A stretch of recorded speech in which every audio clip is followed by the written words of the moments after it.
First, you're going to start by centering and fusing each of the fleece pieces to the wrong side of each coordinating main fabric piece.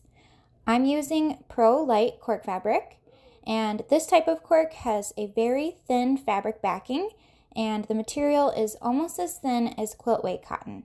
So be sure to check out the recommended fabrics on the back of the pattern cover to know what you can use, and also check out our website for tips with sewing with cork fabric.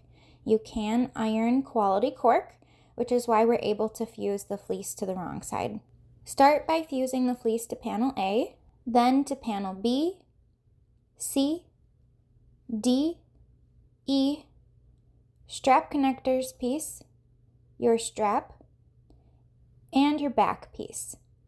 Do not fuse any fleece to the lining pieces.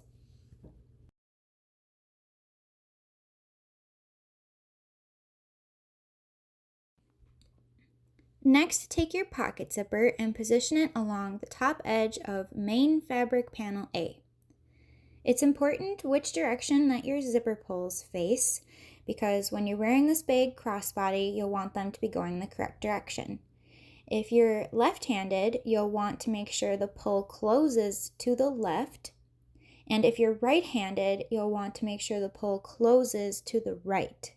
And this will make more sense once your bag is finished and you're wearing your bag and using it. After you have your zipper positioned, you're going to place it right sides together with the fabric and take it over to your sewing machine and top stitch along the entire length with a 1/4 inch seam allowance. A zipper foot or a narrow foot is very helpful for this step. Otherwise, you can always move the zipper pull out of the way as you sew. After sewing, trim excess zipper tape even with the side edges. Next, with right sides together, layer the lining panel A over the zipper and align the top and side edges. Sew together along the top with 3/8 inch seam allowance. Again, your zipper foot might be helpful, otherwise you can just stop sewing, move your pull out of the way, and then pick up where you left off.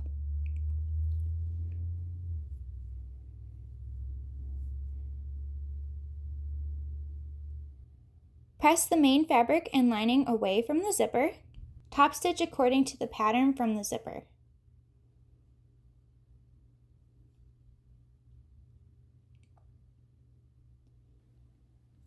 Next, with right sides up, align the top edge and sides of the zipper with the pocket lining.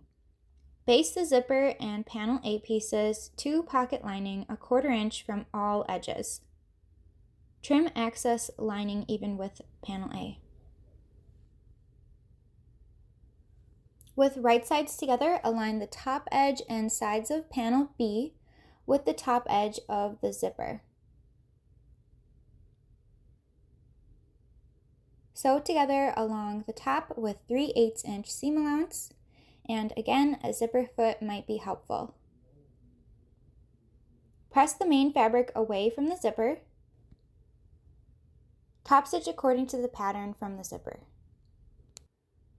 Now we're going to attach our panel C pieces.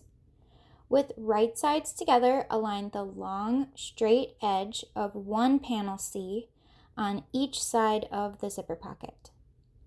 Make sure that the top edges are aligned, and the very bottom will be a little bit longer than the zipper pocket to account for the seam allowance. After we sew it together, the curves will be even. Once both of your panel C pieces are aligned, you can sew them in place with 3/8 inch seam allowance. Make sure you move the zipper pull out of the way as you sew. Press the panels away from the zipper and top stitch according to the pattern from the seam. Fold your main fabric panel D in half and mark the center. Also fold your main zipper in half and mark the center. With right sides together, position the zipper along the curved edge of panel D.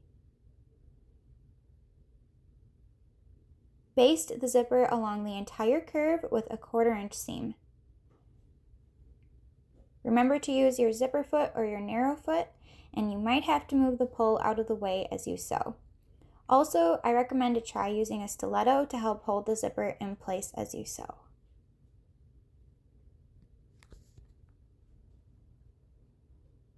With right sides together, layer the lining panel D over the zipper and align all edges. Sew together along the curve with 3/8 inch seam allowance. Use the scissors to clip the curve and to help relax the seam.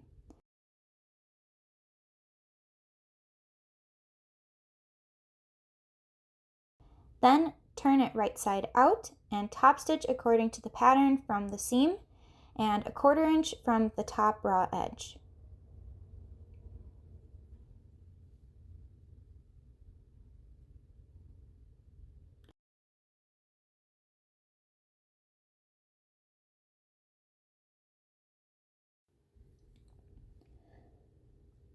Fold the assembled pocket in half to mark the top and bottom center.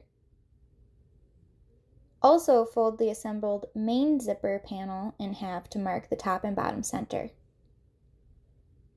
With main fabrics together, match the top center of the assembled zipper pocket and the center of the zipper on the main zipper panel. Sew the zipper in place with a 1/4 inch seam allowance. With right sides together and against the wrong side of the zipper, align all edges of the front lining with the prepared front. Sew together along the top edge with 3/8 inch seam allowance.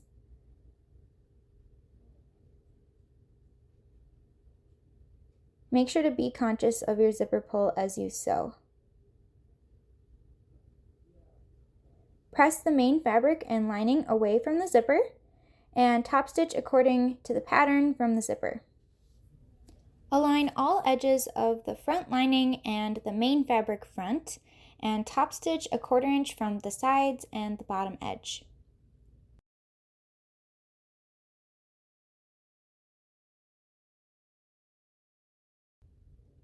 With lining fabrics together, match the long straight edge of one lining panel E on each angled side of the front. Then, with the right side down, match the long straight edge of one main fabric panel E on each angled side of the front, and sew the layers together with 3/8 inch seam allowance. Press each panel E away from the zipper. Top stitch according to the pattern from the seam. So here's what our project is looking like so far.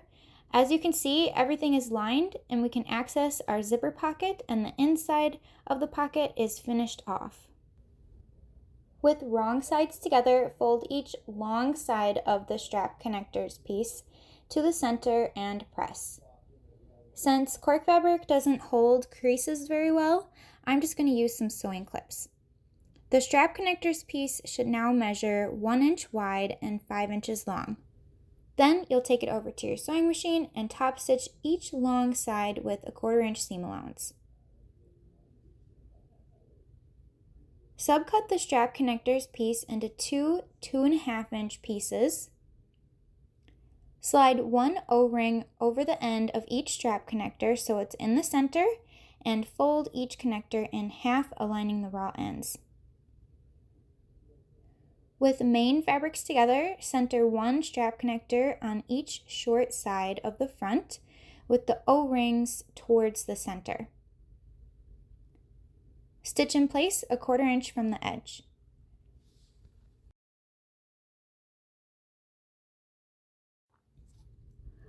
Unzip the top zipper halfway to prepare for turning later on. With the right side of the main fabrics together, align all edges of the front and back.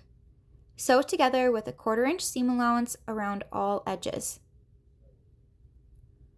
With the right side of the lining fabrics together, align all edges of the lining side and the lining back panel. Sew together with 3/8 inch seam allowance around all edges, leaving about 4 or 5 inches unsewn along the bottom edge for turning the bag right side out. Be conscious of the zipper pulls and the O-rings as you sew. Trim the corners and add notches along the curves to help reduce some of the bulk. Then turn the bag right side out through the unsewn edge in the lining and push out the corners. Then hand sew the turning hole closed.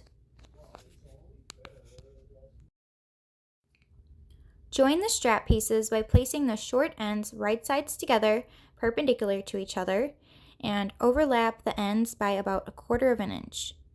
Sew a diagonal seam from corner to corner. Trim the excess seam allowance to 1/4 inch wide, then press the seam open. Top stitch each side of the seam with an 1/8 inch seam allowance. Fold one short end 1/2 inch to the wrong side and press. Then, with wrong sides together, fold each length side to the center and press. Fold the strap in half again with wrong sides together and press. I'm just going to use some sewing clips to hold the layers together. And you'll continue with the entire length of the strap and the opposite end. If you're using cork fabric, you can use basting tape, but like I mentioned, I'm just going to use a lot of sewing clips. I've switched over to a Teflon foot to make sure I get an even top stitch on my cork fabric. Now we're going to top stitch 1/8 inch from each long side. After top stitching, thread one end of the strap over the center bar of a slider buckle. Then fold the end of the strap about 1.25 inches to the underside. You'll top stitch the end of the strap to itself. Keep your thumb against the underside of the strap. And on the opposite end of the strap, without the slider buckle, you're going to thread a swivel hook onto the end. So the hook is against the top side and the flat part of the hook is against the underside. Slide the hook down the strap so it's closer to the slider buckle. Make sure that your strap isn't twisted and thread the end of the strap over the center bar of the slider buckle again. So now the undersides should be together and the top sides should be face out. To complete the strap, you'll thread the end through the remaining swivel hook. Make sure that the hook is against the top side and you're folding towards the underside. You'll fold the end about 1.25 inches to the underside and top stitch the end of the strap to itself. Now that your strap is complete, you can attach each of the swivel hooks to the O-rings on your bag and adjust the strap as needed, whether you're carrying it as a fanny pack around your hips or as a crossbody. I think you'll find that this bag has plenty of room for all of your essentials, and it's handy to have the zipper pocket and a nice wide opening compartment on the top. Enjoy your new bag! Be sure to tag Sallie Tomato so we can see what you've been making.